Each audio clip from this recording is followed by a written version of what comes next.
আজকে রান্না হয়েছে ফিশ বলের রসা বা ঝোল যাই বলতে পারেন। তো এই ফিশ বলটা তৈরি করবার জন্য আমি নিয়েছিলাম কাতলা মাছের 4টে পিস নিয়েছি। তার মধ্যে যদি পেটির পিস থাকে বেশি তাহলে ভালো হয়, তাহলে কী হয় কাঁটাটা বেশি তাড়াতাড়ি বাছা যায়। বা কাঁটা ছাড়া মাছ নিতে পারেন, ভেটকি মাছ নিতে পারেন, আর মাছ নিতে পারেন।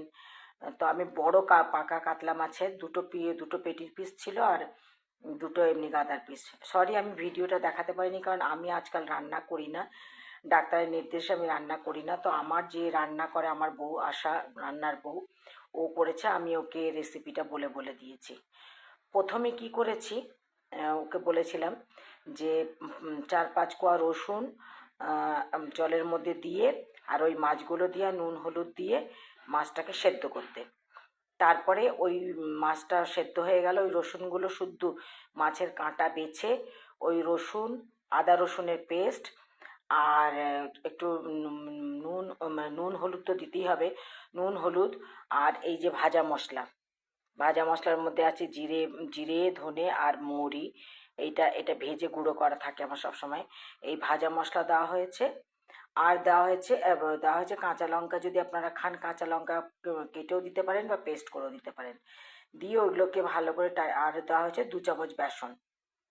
তো এই হচ্ছে মানে দেওয়া হয়েছে আদা রসুনের পেস্ট, কাঁচা লঙ্কার পেস্ট, ভাজা মশলা, আর একটুখানি বেসন, আর এই যে আলু, এই সাইজের একটা আলু সেদ্ধ করে সেই আলুটাকে এটার সাথে মেখে ফিশ বলটাকে তৈরি করা হয়েছে এবং সেটাকে তেলে ভাজা হয়েছে। এবার গ্রেভির জন্য আপনারা আলু ইচ্ছা করলে দিতে পারেন, না ইচ্ছা করলে নাও দিতে পারেন। যদি আলু দেন তাহলে আগে আলুটা ভেজে তুলে রাখবেন।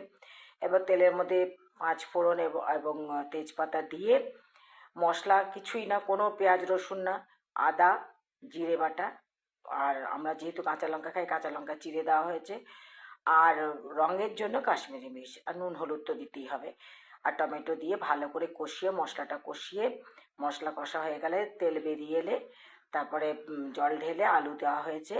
এবং যখন আলু সেদ্ধ হয়ে গেছে এবং জল মানে ঝোলের কাঁচা ভাবটা, যেটা আমরা পাইঞ্চা ভাব বলি, ওই ভাবটাও চলে গেছে, যখন ভালো মতো ফুটে গেছে, তখন এই ফিশ বলগুলো দিয়ে একবার ফুটানি দিয়ে, মানে একবার ফুটিয়ে, তারপর তার মধ্যে গরম মশলা, যেটা আমাদের বাঙালিদের গরম মশলা বলে, মানে ছোটো এলাচ, লং, দারচিনি, সেই গরম মশলা বেটে দিয়ে চাপ ঢাকা দিয়ে দেবেন।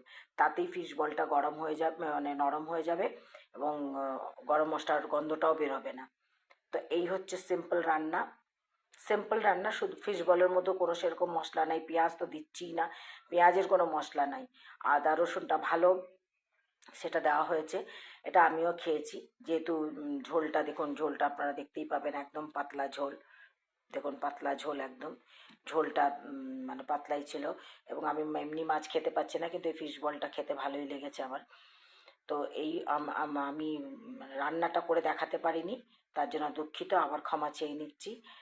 তো আমি বলছি যে আপনারা যারা আমার এই ভিডিওগুলো দেখেন তাদেরকে আমি অনেকবার সাবস্ক্রাইব করতে বলেছি, তাতে করে আমার রান্নাগুলো আপনাদের কাছে তাড়াতাড়ি পৌঁছে যায়। আর অবশ্যই লাইক সাবস্ক্রাইব করবেন। আসি তাহলে, এই রান্নাটা আপনাদের ভালো লাগলে করে খাবেন এবং আমাকে জানাবেন কেমন লাগলো।